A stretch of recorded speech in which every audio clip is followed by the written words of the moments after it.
It's over. What? Goku could not escape the explosion. Namek is gone. And so is he. No. Goku, no! No!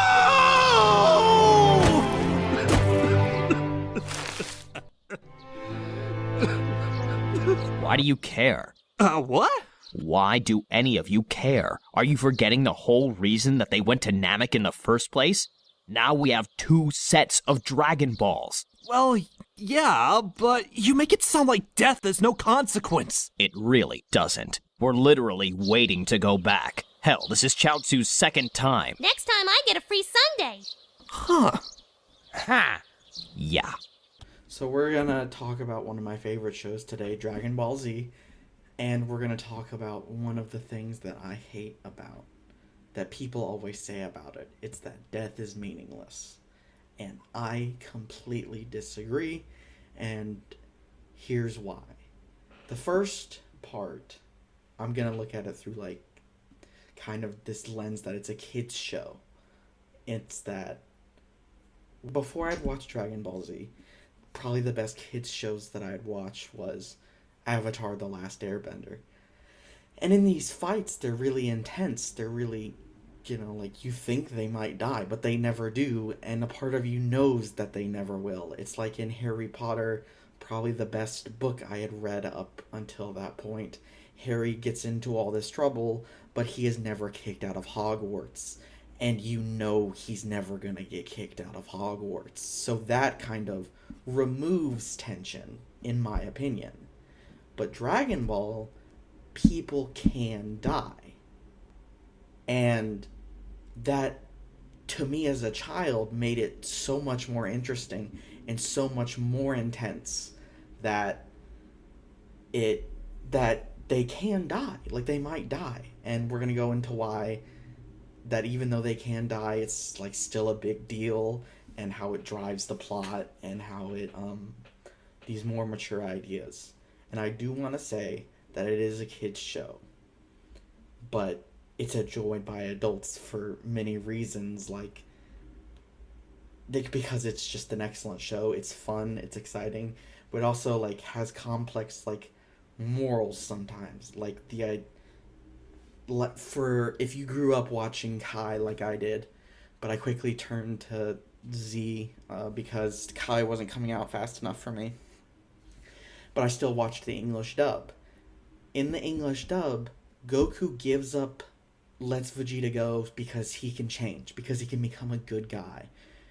In the Japanese, that's not even remotely what happens. He lets Vegeta go because he wants to fight him again. He wants a second shot at him because he lost, and he thinks that Vegeta is the pinnacle of strength, and it's weird, and he wants a second shot at him. And it also has like these interesting morals about emotions, like the concept of Super Saiyan, and that using your emotions for good, channeling your anger to help your friends, like Goku did with Super Saiyan, or Gohan does consistently throughout the entire series, even today with Dragon Ball Superhero. Like we see it in the fight against Frieza when he thinks Krillin dies, and we see it with when he turns Super Saiyan 2 against Cell. So people claim that death is meaningless, but death is oftentimes the driving force of the show. If death was meaningless, people would stay dead. And let me phrase that. People don't stay dead, and people say that's why it's meaningless. But you look at the effort that they go in to bring people back, it's insane. If death was meaningless, truly meaningless, didn't have any weight, then Gohan and Krillin would have thrown in the towel against the Frieza Force, and especially Frieza. But instead we get one of my favorite parts of Dragon Ball is that Gohan, Vegeta, and Krillin going on this guerrilla warfare kind of thing against the Frieza Force, which is just a lot of fun to watch. And also, if death is meaningless, then why is a big plot point that Frieza and Vegeta are trying to avoid it for eternity by gaining immortality? If death is meaningless, then why does the all-powerful Dragon Balls only let you come back once? It puts a limit on it.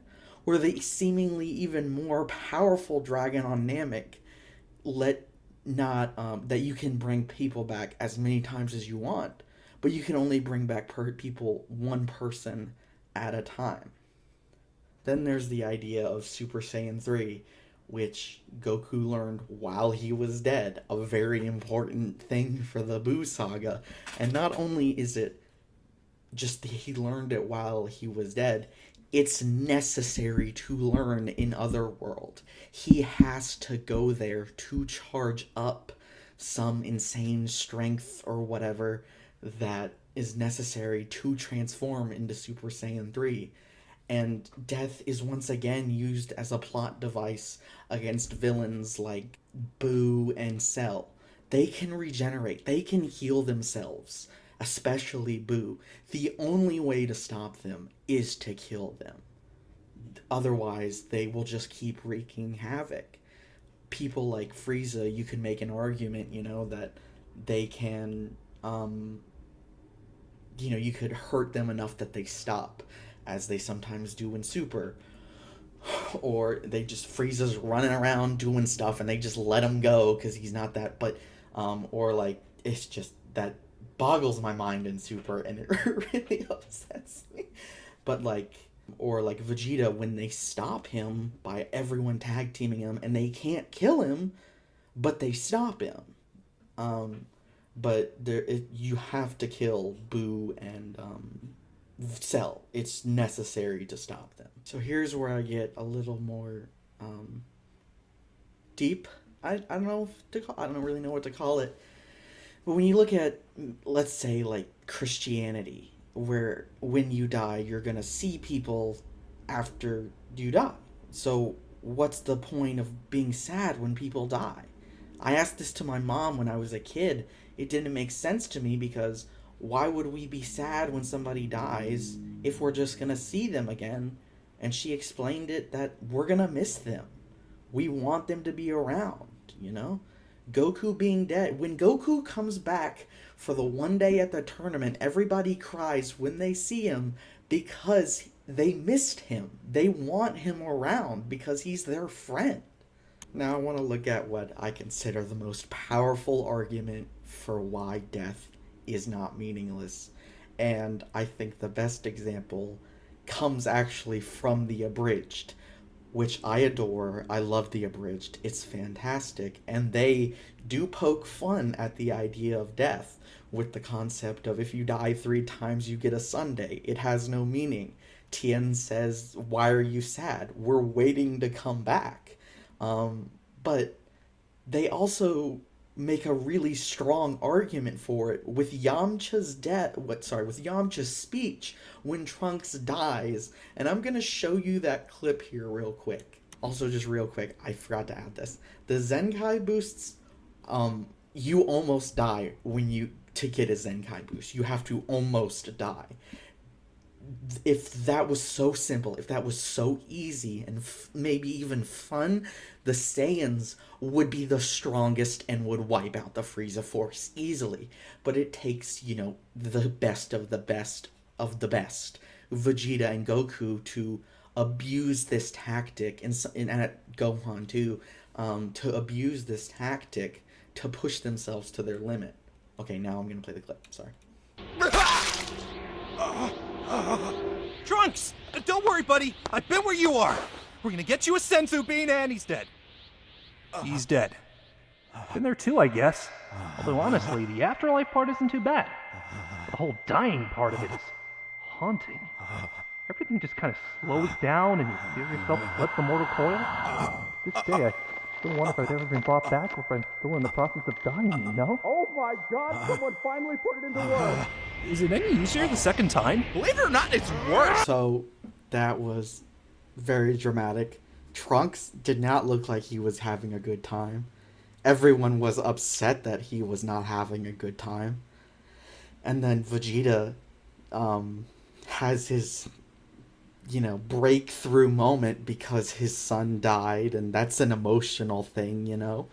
And it's funny with the joke about, am I still just dying, or have I actually come back, or the joke about the second time. It's funny, but like in this, it almost adds to the point of like it could really mess with your head, and if it could happen again, even if you come back, and that is also not a good time. And as I was editing this is after I kind of compiled everything and I watched it to give my final thoughts. I added the clip at the beginning of the abridged of Tien making fun of dying, and I just wanted to maybe rewind the video, look at that, and then look at this, and see which one seems more compelling. Also, just what Yamcha said is haunting. The non-joke part about feeling you slipped the mortar coil sounds horrific in itself, and that's not even talking about the pain. It's talking about the physical act of dying, which no one has told us about. We can only speculate about. I imagine it's not fun, and even this joke makes it sound terrifying. So, I hope you agree with me. If you don't, dislike the video, comment something. I hope it's not 27. If it is 27, I'll say something silly. But yeah, I hope you agree with me. If you don't, you're dead to me. And yeah, have a good day.